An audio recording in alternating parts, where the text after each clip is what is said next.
Azad Samaj party के संस्थापक एवं नगीना सांसद चंद्रशेखर आजाद रावण ने आज सोलापुर गाड़ा पहुंचकर माधोपुर तालाब में डूबकर मरने वाले युवक वसीम के परिजनों से मुलाकात की।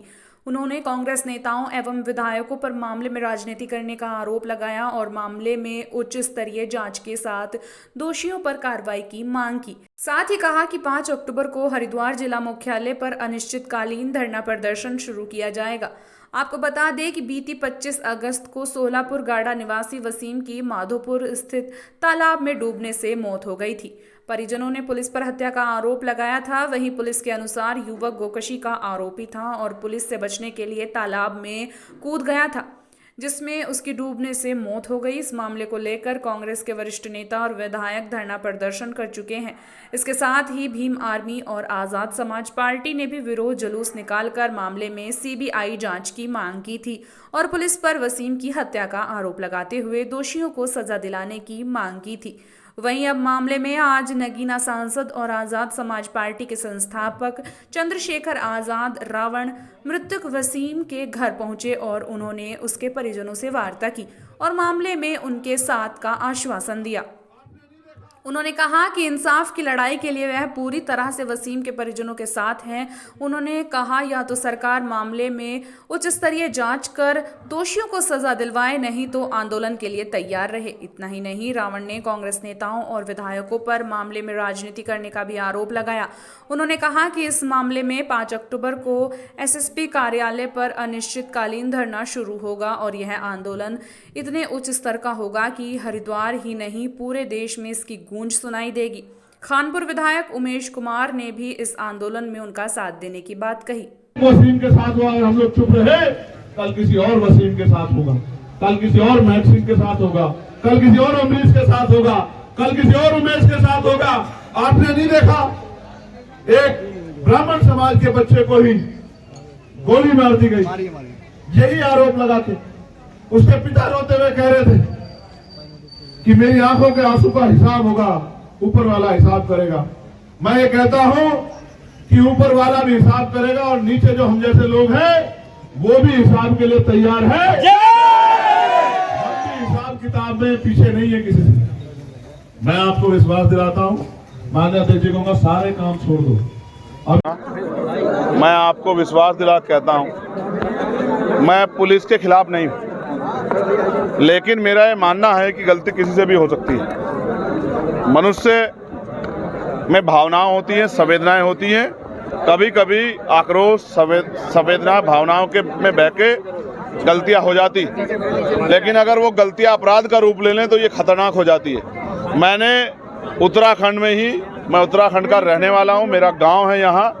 2009 में कॉलेज टाइम में रणवीर इनकाउंटर देखा था।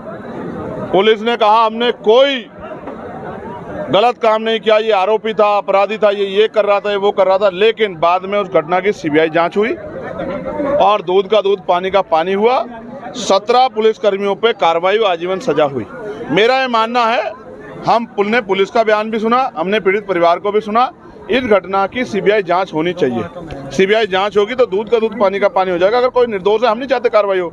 अगर कोई दोषी है, क्योंकि अगर जो आपने आज बयान दिए पुलिस के लोगों ने, उस बच्चे पे जो आज इस दुनिया में नहीं, एक बहुत बड़ा इल्जाम आपने लगाया। हमारी मंशा ये है कि लोगों में आक्रोश है, उसकी निष्पक्ष जांच हो, सीबीआई द्वारा जांच हो और जो भी इसमें आरोपी हो, जिसने भी जो अपराध किया, उसको उसकी सजा मिले। मैं परिवार के साथ खड़ा हूँ। मैंने परिवार को विश्वास दिलाया है। हमने 5 तारीख को अगर हमारी मांगे नहीं सुनी गई, इसमें एफआईआर अब तक दर्ज नहीं हुई है। कैसे माना जाए कि पुलिस अपने लोगों को नहीं बचाएगी? झूठे इनकाउंटर हो रहे हैं, बुलडोजर चल रहे हैं, भाजपा की सरकार में गरीबों का दमन हो रहा है। तो हमने ये मांग की है कि हमारी मांग को सुना जाए, वरना 5 तारीख को, 5 अक्टूबर को एक बहुत बड़ा आंदोलन, अनिश्चितकालीन आंदोलन हम लोग जिला मुख्यालय हरिद्वार पे करेंगे और देश भर के अपने लोगों को वहाँ बुलाएंगे कि भाई लोग हमारी आके मदद करें और हमें इस लड़ाई को लड़ने में हमारे साथ खड़े हैं और जिससे इस परिवार को न्याय मिल सके। संजय जी, कांग्रेस के कई नेता यहाँ पे, उनकी तरफ से कोई जो पुलिस ने अभी उसमें दर्ज नहीं, मुकदमा क्यों नहीं लिख रही है पुलिस? भाई विपक्ष के साथी है, 21 एमएलए हैं उनके, एक एफआईआर नहीं दर्ज करा पा रहे। इसका मतलब माना जाए कि बहुत कमजोर विपक्ष है। मैं तो उम्मीद करता था कि किस MLA को जाके मुख्यमंत्री के बाहर, दफ्तर के बाहर धरना देना चाहिए था, क्योंकि पुलिस के बारे में मैंने आपको बता दिया, वो तो राजधानी थी। देहरादून में जो हुआ पुलिस ने किया, कोर्ट ने सजा की, CBI ने जांच की, आम आदमी ने नहीं की। और वो राजधानी, जब राजधानी में हो सकता तो यहाँ क्यों नहीं हो सकता? इसलिए मैं चाहता हूँ इस घटना की CBI जांच हो और सबसे पहले इसमें FIR दर्ज करके जांच कराया जाए निष्पक्ष, जिससे कि दूध का दूध पानी का पानी और आरोपी पे कार्रवाई हो। और क्योंकि एक बड़ा दाग, मैंने आपसे कहा, एक बड़ा सवाल है, जिस पिता ने अपना बेटा खोया है उस पिता को हमें जवाब देना है। इस देश की लोकतांत्रिक व्यवस्था को, लोगों की न्याय में जो विश्वास है उनको हमें जवाब देना है। और अगर लोगों का न्यायपालिका से, पुलिस से, एडमिनिस्ट्रेशन से विश्वास उठ गया तो फिर कैसे देश आगे बढ़ेगा, इस बारे में भी हमें सोचना है। ये हम सबकी जिम्मेदारी। इस मामले में लोकसभा विधानसभा भी उठाया जाएगा? मैंने वचन दिया है कि पार्लियामेंट में मैं और विधानसभा में विधायक जी, हम सब लोग इस मामले को जोर शोर से उठाएंगे। किसी भी कीमत पे सरकार को तानाशाही नहीं करने देंगे, ये हम सब लोगों का फर्ज है। एक ब्राह्मण समाज के बेटे की आपने देखा, इसी तरह का आरोप लगा के गोली मार के हत्या कर दी गई। ये हत्या जो है धर्म के नाम पे या किसी और नाम पे हत्या नहीं देश बर्दाश्त करा। देश एकजुट होकर रहना चाहता है। सरकारों को अपनी पॉलिसियाँ बदलनी पड़ेगी। देश बदल रहा है तो सरकार भी अपनी पॉलिसियाँ बदलें, तब जाके मुझे लगता है देश आगे बढ़ सकता है। गांव के लोगों का डर कैसे निकलेगा सर? 150 हम उनके साथ खड़े हैं। ये झूठे मुकदमे वापस कराने के लिए मैं फिर आपसे कह रहा हूँ, जेलों से नहीं डरते ये लोग, ये तो संविधान को मानने वाले लोग हैं। इसलिए हम लोग मांग कर रहे हैं कि जांच हो, और जांच होगी तो जब ये भी पता लग जाएगा कि किसी घटना को बचाने के लिए दूसरी घटना बनाई जा रही है, एक झूठ को छिपाने के लिए 100 झूठ बोलने पड़ता है। ये सब उसी की कहानी का एक हिस्सा है। इसलिए मैं कह रहा हूँ, हमारी मांग ये भी है कि झूठे मुकदमे वापस लिए जाएं।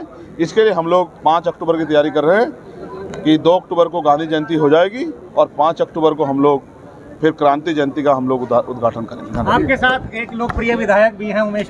जो बातें हैं वो सभी भाई चंद्रशेखर जी ने कह दी हैं, और मुझे लगता है कि इनके कहने के बाद कुछ बचा नहीं है कहने को। इस परिवार को न्याय दिलाने के लिए एक क्रांति की ज़रूरत है, और उस क्रांति का आह्वान भाई चंद्रशेखर जी ने कर दिया है। और ये अलख जो है अब तब तक लगातार जलती रहेगी जब तक इस परिवार को न्याय नहीं मिलेगा। एक अनिश्चितकालीन धरने की घोषणा इस मंच से की गई है। 5 अक्टूबर को एक आंदोलन की शुरुआत की जाएगी और इस परिवार को न्याय दिलाने के लिए एड़ी चोटी का जोर लगाया जाएगा।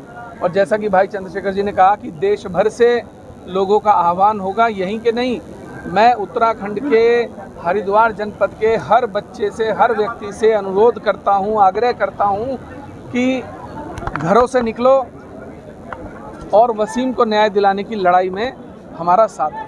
क्या विधानसभा भी उठाएंगे? बिल्कुल उठाएंगे भाई। जब संसद में उठाने को तैयार है तो विधानसभा में हम क्यों नहीं उठाएंगे।